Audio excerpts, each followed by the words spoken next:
Okay. You're good, Charlotte. Go. Good evening. My name is Charlotte Jackson. I'm the president of the Camellia Rose, Georgia chapter of the Links Incorporated. And on behalf of the Camellia Rose Links, I'd like to welcome you to our webinar, Linkages to Life. Now, usually links wear green, but tonight I am wearing green in support of the important cause of organ donation. African Americans, unfortunately, do not have access to organ donation and because of the many other health disparities that we experience. And that makes it even more crucial that we support the cause of organ donation. So we hope that you enjoy this important discussion about organ donation. And to begin the discussion, as our moderator, I'd like to introduce you to Dr. Javonda Haj, who is the Associate Professor of Surgery at Emory, and she's also the Assistant Director of the Burn Unit at Grady Hospital. Thank you so much, and welcome to all of our guests. Welcome, guests, to our program on a topic that's near and dear to my heart, organ donation, and the importance in our communities to stress the importance of us giving back. Once you leave here, you can help someone else greatly. We have an amazing panel of guests. First, Dr. Callender, who I was his favorite resident at Howard. I know he's laughing about that. He was formerly chair of the Department of Surgery at Howard University.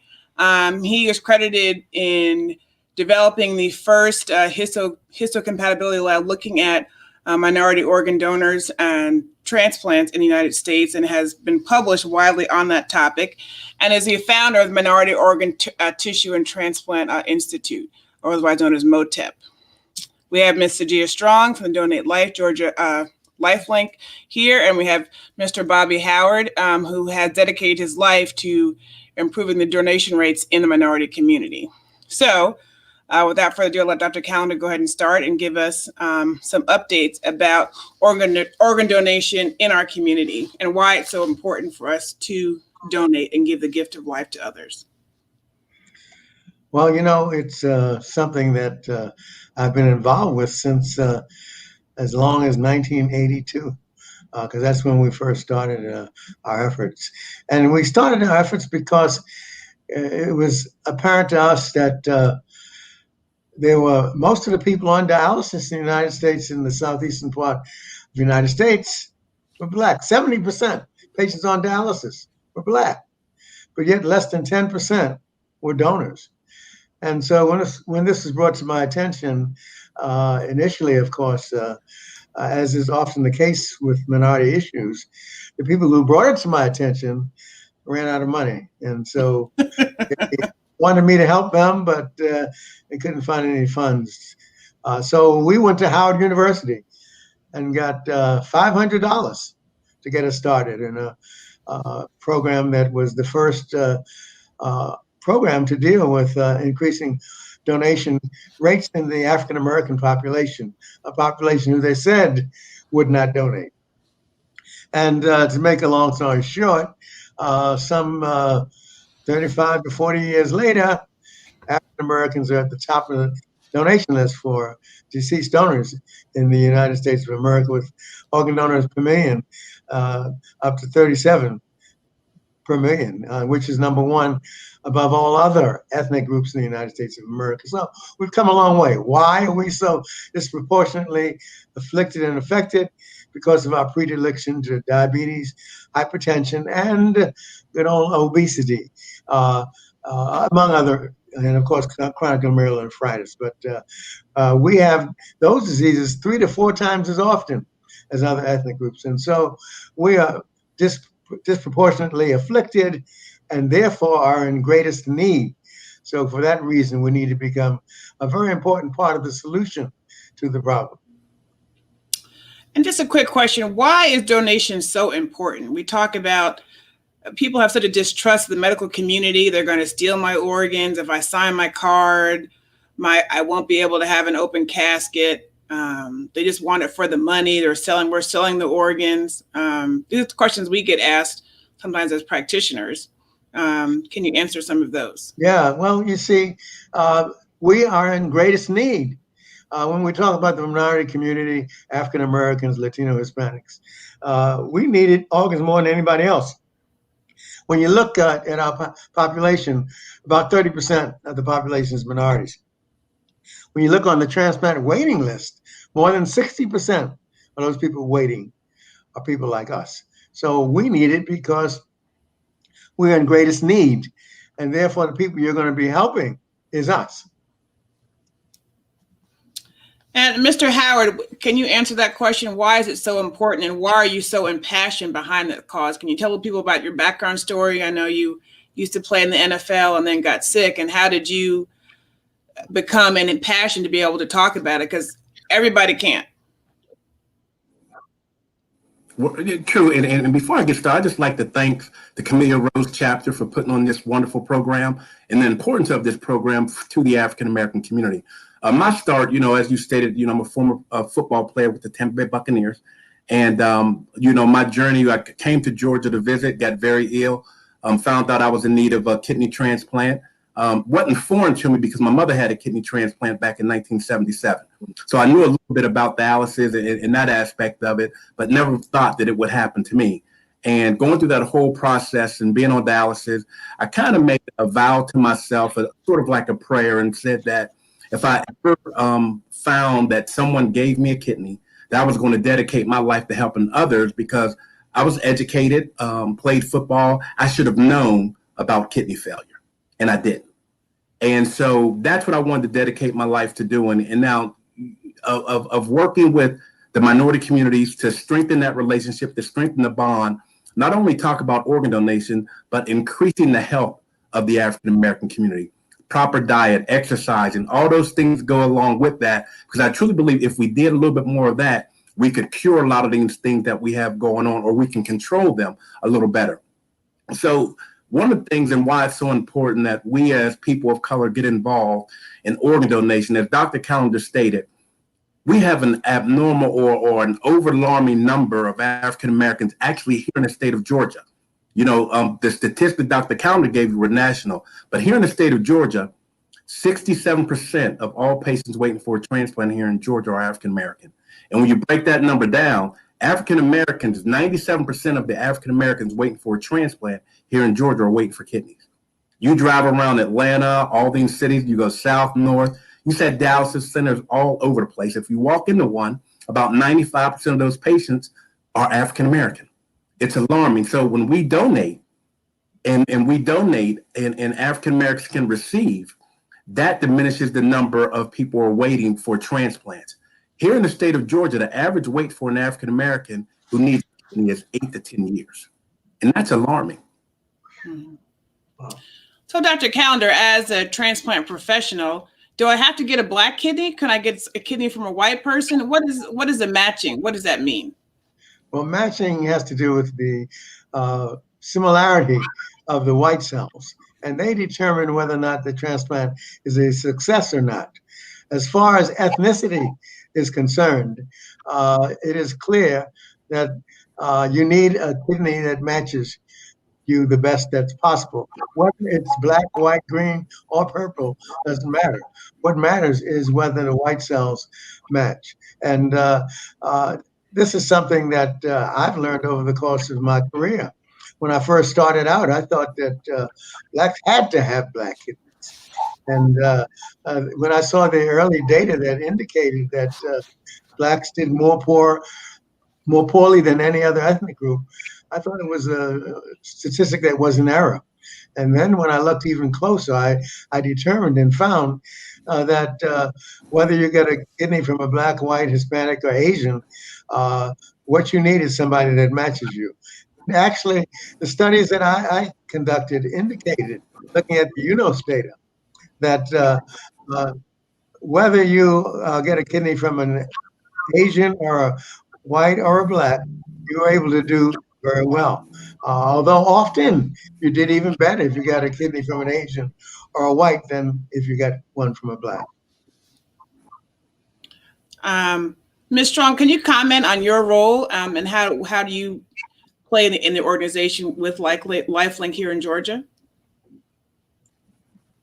I am a volunteer. I'm a donor mother. My daughter was a deceased donor. She saved the lives of 4 individuals who received her organs, both her kidneys, her liver, and her heart. Her liver actually went to an African American man who is actually living in Albany, Georgia. So he's a volunteer as well. So it's always been important in our family to be registered donors. My father was a retired military, and so he's a donor. All of my family members are donors. And so when I got my license, I became a donor just because of helping others. That was always, my father's a minister, so he was like, you always look out to help others in need. So when I took my license and I was like, okay, I'm going to donate, because if I can't use them, hopefully someone else will. That was the thought. And my daughter was the same way. She wanted to go to school. As a matter of fact, she wanted to go to school at Emory University to be a pediatrician.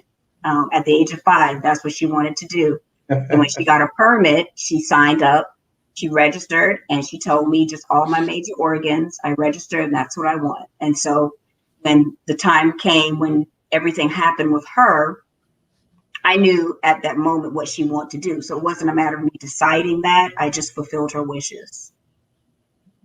And can you talk a little bit more when the LifeLink approached you? Like, how did that transpire? And kind of, it is a very difficult conversation to have. I've had it with many families, and it's very difficult to have.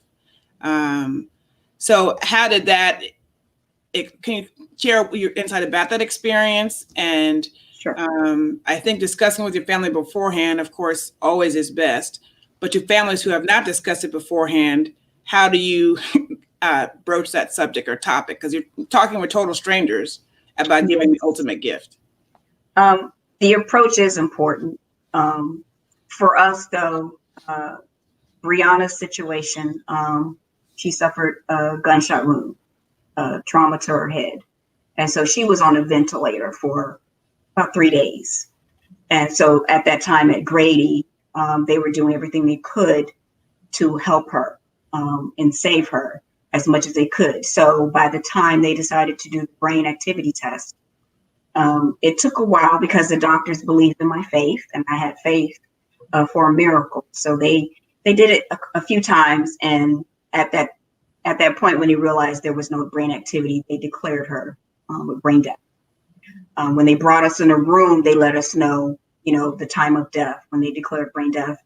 But at that time, they told us there was an opportunity for Brianna to save lives. So when they said that, that was like, what can we do? And so that's when they introduced the LifeLink nurse that was there. I remember her name, Lucy, and she discussed about organ donation. And so she asked if Brianna was a registered donor, and I said, yes, she was. And so she asked if we would like to donate, and we immediately said yes.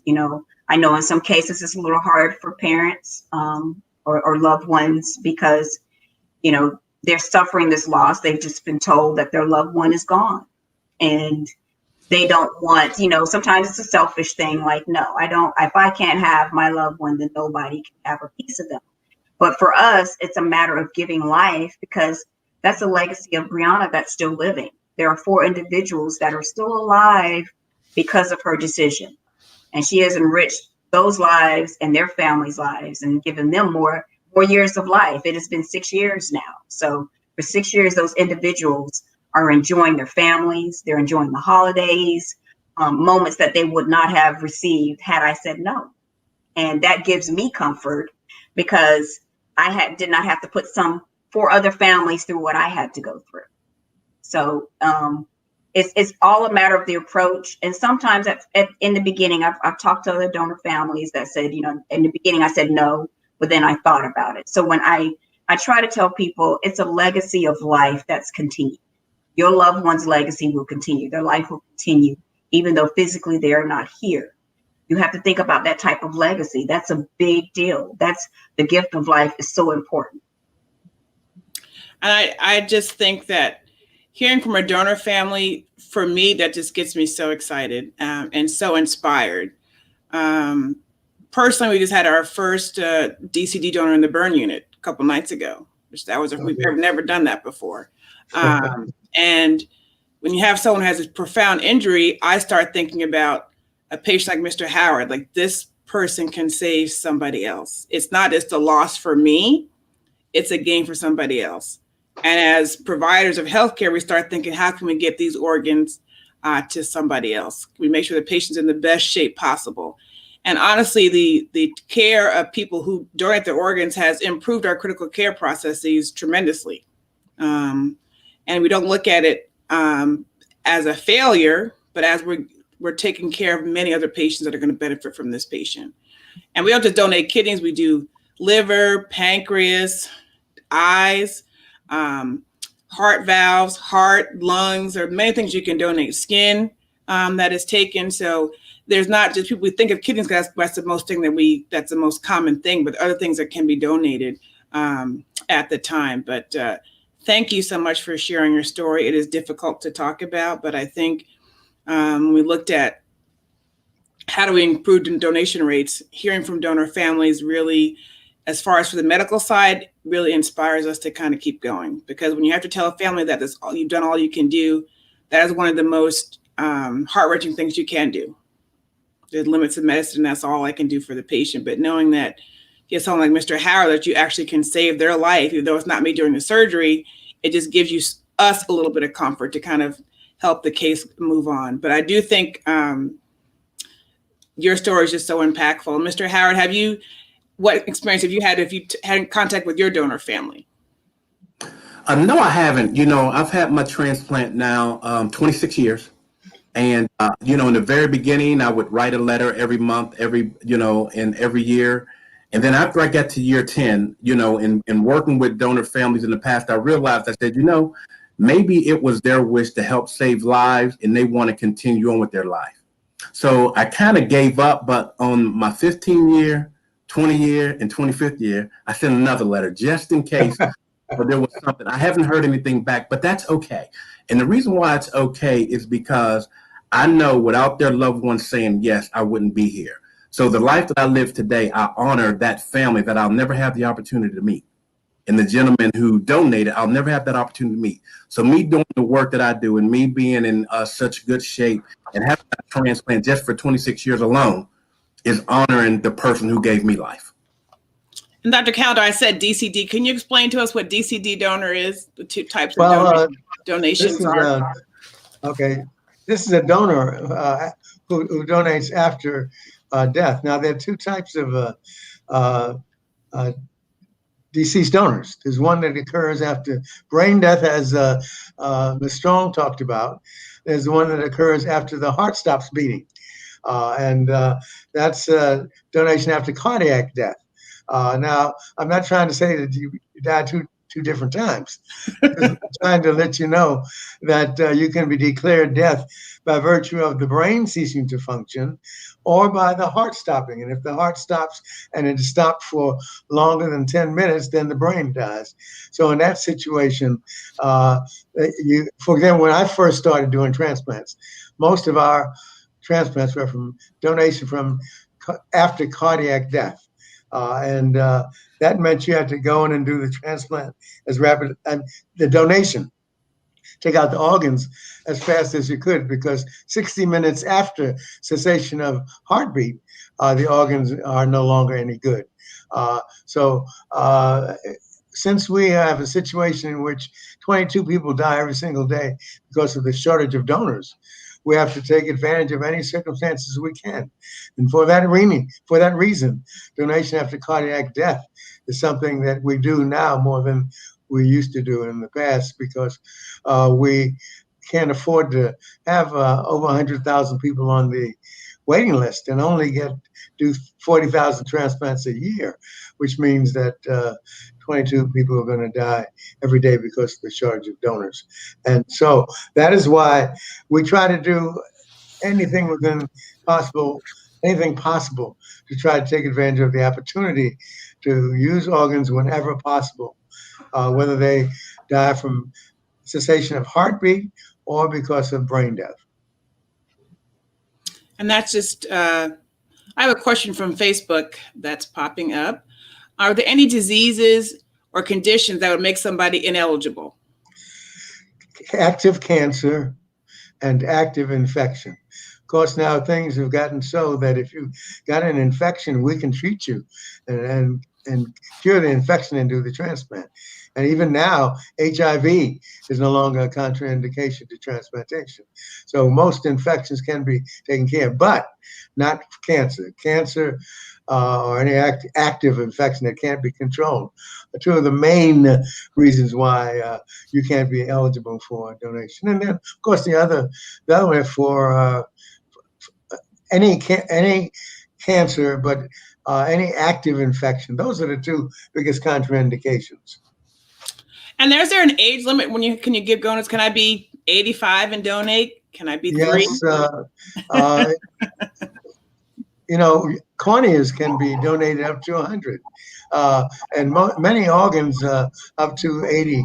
And you can receive a transplant at any age as long as you are healthy enough to receive the organ. And there's a question also about bone marrow transplants.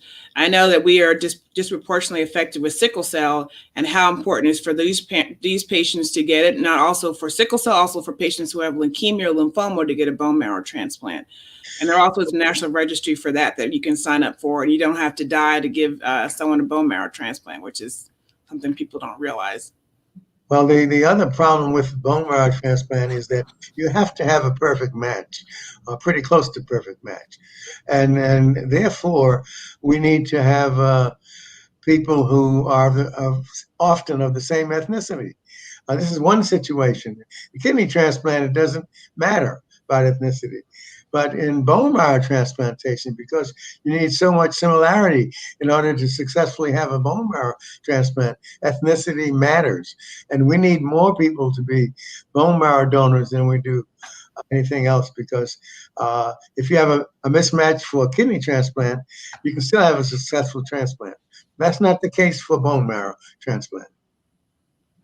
And I tell most patients that most of us have received some kind of transplant before you leave this life, whether you've received blood donation, donated blood, you've had your hip replaced, they use bone matrix that comes from someone who's deceased. So don't just think about getting a kidney.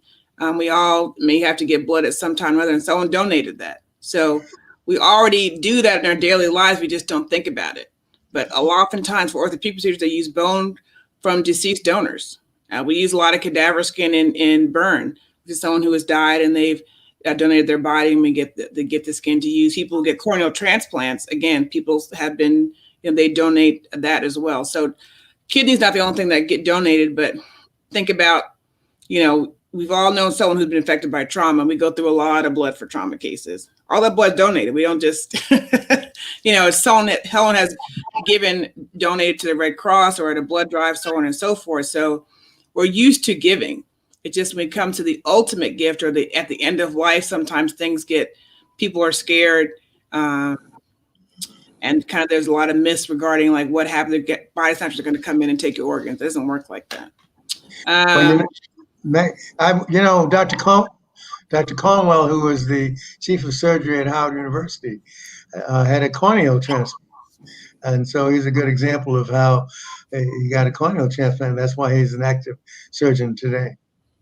There's some kind of myth that people say, well, if I'm rich, okay, if I come to Grady, because we're in Atlanta, I don't have any insurance, they're going to take out my kidney and give it to someone over the cross street at Emory or Piedmont. Is this true?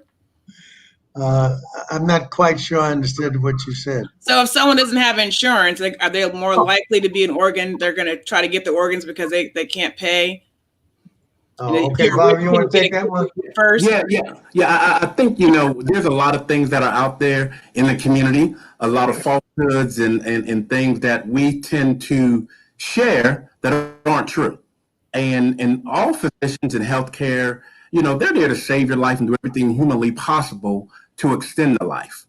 And no one's out there trying to not take care of you just so you can be an organ donor. As Dr. Callender stated earlier, if you have some type of active disease, they don't know if you have an active disease, so why would they let you die? And they don't know that, and you can't be a donor anyway. So as I tell people, as I educate and been doing in this field for the past 25 years, is that as people of color, we have to truly understand what the medical profession does.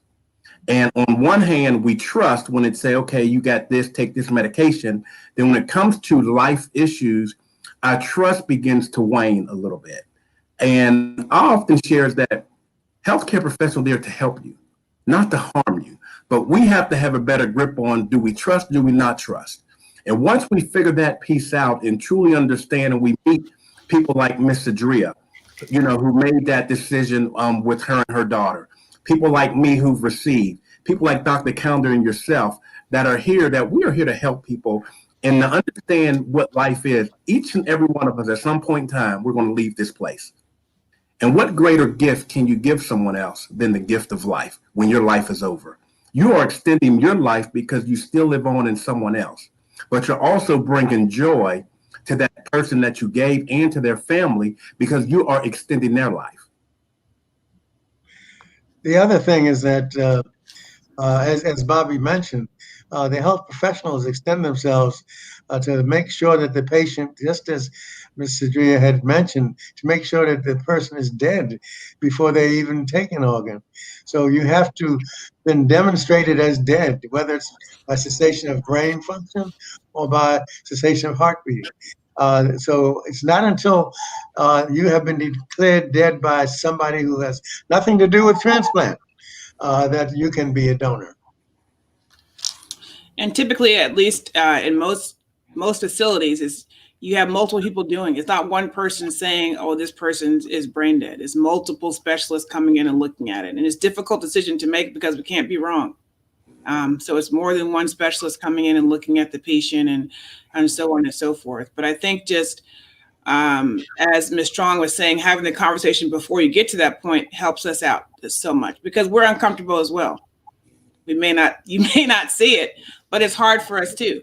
You're telling a stranger and they're going to remember your name. I may forget the family, but they're going to remember you for the rest of their life. So if you mess up, it looks, the patient's family is going to feel bad. So I think just,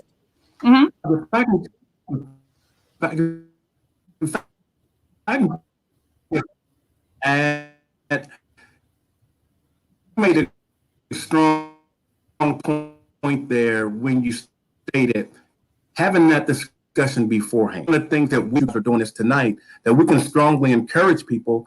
Let's let our families know not only about end of life issues, but about basic healthcare issues. If this were to happen, what do you want me to do? So give those directions and give that. And it makes that conversation not only for the family, but for the people who are working with those families. It makes that conversation a little bit easier when your loved one has already made that decision. You've already had that discussion.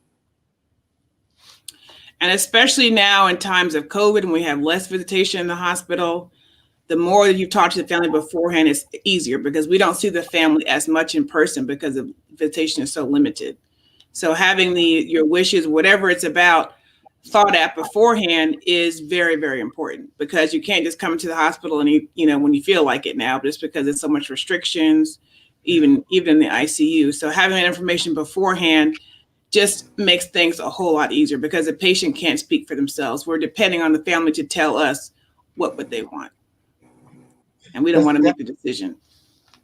That's why programs like this are so important, because to educate and empower the community so that at the time of death, they already know about it, makes it so much easier. And so that's why we're blessed to have this program today to tell others about the opportunity to give somebody else a second chance at life. So I've seen there's a woman that parks at the Curb Market, if you know by Atlanta, where the Curb Market is by Grady, and she has a sign on her truck advertising for a kidney. What about living donations? She's put her blood type on the side of her truck and said, call this number. This is a true story now. If you go to the Curb Market, you'll see that truck and she's saying, looking for a kidney donor. So how does live donation work or living donor work? Well, living donation is the one area, we talked about African Americans being number one for deceased donation, but we're not number one for live donation. We fall behind. African Americans and Latino Hispanics have fallen behind in terms of donating while you're alive, because you have two kidneys. So you can, when you have paired organs, one of them can be used for somebody else. So you got two kidneys, one of your kidneys can be given to somebody else. You only need one kidney to live. For the liver, it's not too dissimilar. You can take a piece of the liver and it will grow and regenerate, so that when you have paired organs, as you do with kidneys, live donation is possible. And live donation is critical because this transplant success for live donors is 10 to 20% better than for deceased donors.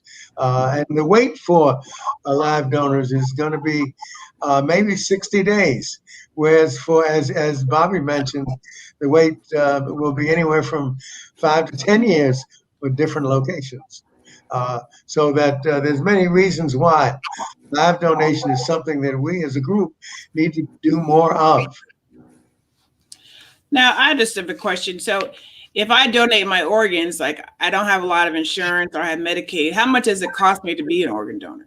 Do I have to pay for all those extra operating room costs and stuff like that? Bobby, you want to take that? Yeah, there's no cost to the donor families at all. The OPO, which here in Georgia would be LifeLink, we cover all those costs for the donations part of that, if you were to say yes to donation. Okay, another question. And can you just read, when did we ask you for organ donation? As soon as you come in the hospital, did we ask you that, or is when did we formally ask for organ donors? Well, the idea, the question should be asked before you're even placed in that situation. That's when it comes to the community education and school education, where you have those open discussions. But when there is a situation where your loved one is in the hospital, and you've had some type of trauma, and as Dr. Callender stated, as a healthcare professional, they do everything until that death is announced and pronounced. That's when a LifeLink professional will come and talk to the family, not before anything is done, unless the family wants that done beforehand. See, the family controls a lot. The family can say, hey, I don't know if my loved one is going to make it, but I want him to be a donor. If that happens, then we will talk before the doctors, because that's what the family wants to do. And then one question was, how do we sign up to be live donors? Well, one of the things about live donation, that's not the case. Live donors can be voluntary. In other words, you can have somebody clear go that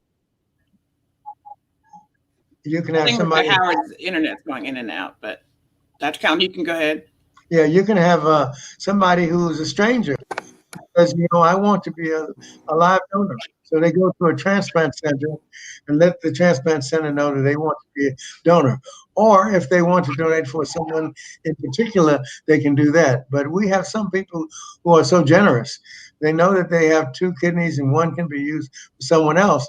So they can come in and volunteer to donate to an unnamed person. Because they care so much. And we have a number of those people coming forward now who come to the transplant center and say, I want to donate my kidney to whoever needs one. And that's called an anonymous donor. And so you can do that for someone you know of or for someone you don't know of. And as far as looking at do organs leave others? Do organs stay in your state where you donate? If I give in Georgia, they have to stay in Georgia. The first option is to go to the place that's closest to you. They have a new protocol now that there's a distance beyond which they try not to exceed. And so they try to get organs to go to the closest place when possible, where the match is. And as far as what is UNOS and what is that match? How do you get to the top of the list? Is it a VIP type thing, or how do you get to the top of the list? United Organ System. It's a national computer system that the time you're on the waiting list determines whether you get to the top of the list or not. Not your whether you have a salary of 6 or 10 figures, but whether you've been waiting. Now that's why the new rationale is that if you've been on the waiting list, or as soon as you are identified as having kidney disease and are on dialysis, that's when your waiting time starts. In the past, it used to be that it was when the doctor so stated. Now, because of inequities and the fact that Blacks were waiting longer than any other ethnic group, along with Latino Hispanics, we've changed that now so that the moment you get on dialysis, that begins your waiting time. And that's why allocation of organs has become more equitable than it used to be in the past. And thanks to people of color in the field who have made complaints and talked about racial discrimination and inequitable allocation, that today we have a system that's very equitable. And so that's why the problem is we have so many people waiting and so few organs. And that's why it's so important, when possible, to get people to donate so that we don't have people dying every day because of the shortage of donors. So, Dr. Callender, what is the future of MOTEP? Will it be? The future of MOTEP depends upon resources. And the more we're able to get resources, the more we're able to go out into the community and educate and empower the community. And so our quest is to get people to be educated and empowered to make a difference. But in order to do this, we need to have the resources. Now, the other issue that comes up now because of COVID-19, people are afraid to go out into the community and to talk to people because they might get COVID. And so we're facing a dilemma, but it's not a difficult dilemma. We must go out to the community because the way to overcome distrust is to go to the community, meet them where they are, and help them understand how important it is for us to become part of the solution to the problem. As Bobby mentioned earlier, love yourself, take care of yourself.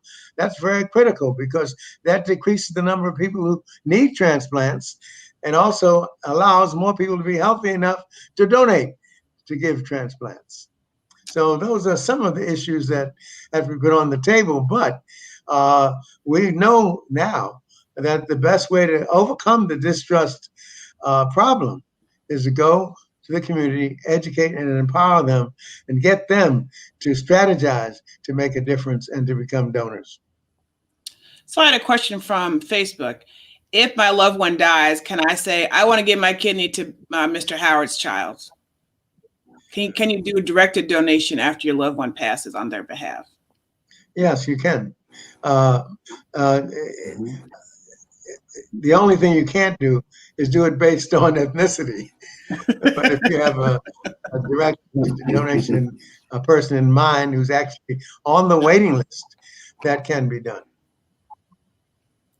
Now, as we start to close, what one thing can we do more to increase the awareness of organ donation in our community? Being with it COVID, Thanksgiving is coming up, but what next steps do we have to kind of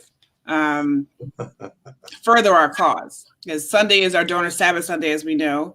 Thanking our donor families for the ultimate sacrifice. But after November, we take off our green and blue and then go back to normal. So how do we keep our rates high? Mr. Howard, do you want to start? Yeah, I think we have to continue the conversations. We have to have conversations with our family, with our friends, because this subject matter is not going away.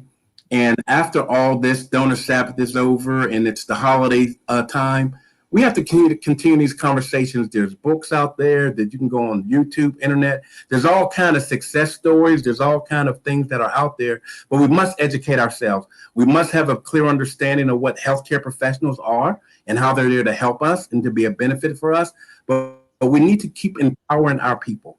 We have to empower our people that they can make a decision. This is a decision that you can make based on how you and your family feels, not based on what we feel. Of course, I would love for everyone to be a donor, but I know the realities of that is that's not going to happen. So we want you to make the best decision for you and your family, but you have to empower yourself and educate yourself so that way you feel that you're making the decision for you, not for anyone else. I would also add that nowadays you can register to be a donor. And if you decide that you want to donate, nobody else in your family can change that. So that if you say, yes, I want to be a donor and I register to become a donor, and you're registered, the transplant center will go to the registry. And regardless of whether your family likes it or not, your wish is a mandate. And Ms. Strong, like, what can you say to other families about how do we go about having the conversation? Well, with me, it's an everyday conversation. This is my passion. This is something that I very passionate about sharing with friends and family, even with work. Like with my job, they would give me once a month, I could discuss about organ donation and what's going on in the organ donation community, just so that they're aware of it. Even in my community, my neighbors, you know, sharing with them, they know about Brianna's story. I've had people that have become registered donors just because of listening to the story and understanding that, you know, their fear, you know, that number one myth and fear is really just that, a myth. So it's an everyday conversation. So with me, my blue green is on year round. So every month I'm talking about it. I'm sharing about it. Platforms like this program that you all are doing, and other people that are doing things on, you know, Zoom and webinars. And, you know, because of COVID, this is the way we're able to spread awareness about organ donation and tissue donation. And also just, you know, explaining, having the conversation first, making sure your family knows this is what I want. These are my wishes. And if it is someone making that decision, make sure the person that's going to make the decision is going to follow through. Thank you so much. I think you meet people who have had such painful situations, to be able to turn that into such a great purpose. It's something that speaks so highly of you, because everyone cannot speak about it in such an eloquent and passionate manner. So I applaud you for your efforts. Keep speaking. I speak about it just because meeting families like you just keeps me to keep going on and keep pushing, because oftentimes our greatest failure as doctors is when you lose a patient. But when I can say I'm helping someone else by having my patient deceased, it does give us some comfort. So I do think just that aspect of organ donation just gets me inspired. Dr. Callender, as the legend in the field, Dr. Callender didn't even let me talk when I was a resident. My first day of transplant service, he goes, "Who's talking?" And I was like, "It's me. I did all this work. You don't want to hear my report." And he was like, "No." But what, looking back at your time in the transplant field, what is the greatest that you've seen as far as advancing the field forward? Well, you know, I take great pride in the fact that, you know, we said initially that African Americans would not donate. Well, we've disproved that myth. When we actually talk about organ donation, especially deceased donation, African Americans have led the way. They've gone from the bottom to the top. I take great pride in being part of a movement that allowed that to come to the forefront. I must tell you that when I looked at the UNOS database and saw that African Americans in 2010 were the number one ethnic group, I was astounded and thrilled that the efforts that we started at Howard University, Yolanda, HU, you know, turned out to make an enormous difference, a difference that is saving thousands of lives today. Dr. Hodge, if I can just add, the program that I lead here in Georgia is primarily based off of MOTEP, what Dr. Callender started, and the efforts in the work of what I learned from him in my early years of going about and educating and doing a grassroots program of working and knocking on doors, going to churches and sitting down and doing all those things. I truly believe that has what's changed how the African American community have responded. And we've done a tremendous job. And I know here in Georgia, I have to brag on Georgia. When I first started, probably about 8% of all of our donors in Georgia were African Americans 25 years ago. Now we're up to 38%, which is leading in the country of the number of African Americans in Georgia. But Georgia leads. Georgia Go leads. ahead. Go ahead, We're blue. We're blue now. Yeah, when you really get out and make that connection with people, and it really goes back to building relationships. I'm a firm believer that when you work with people, you can't always put your agenda first. Sometimes it's another agenda that you have to take heed of, and then your agenda will have its chance to come. That's what we've done with organ donation over the years, is that we really build trust within the community by saying, like, hey, this is what's going to help our community. And we keep doing that around the country. And that's why you see those numbers that continue to grow year after year. I want to thank all of our panelists for a wonderful discussion. And this is just a great topic. I'm going to leave it over to my esteemed president, Charlotte Jackson, a graduate of the Spelman College, my first love, to give us a conclusion. Thank you. Thank you on behalf of the Camellia Rose Georgia Links, chapter of the Links Incorporated. We want to thank you so much to our speakers for joining us. Your testimonies, your commitment, your passion for this topic has really inspired us all. And I would also like to reach out to the community and ask you to really consider supporting the cause of organ donation, because you could actually save a life. And so thank you and good night. Night.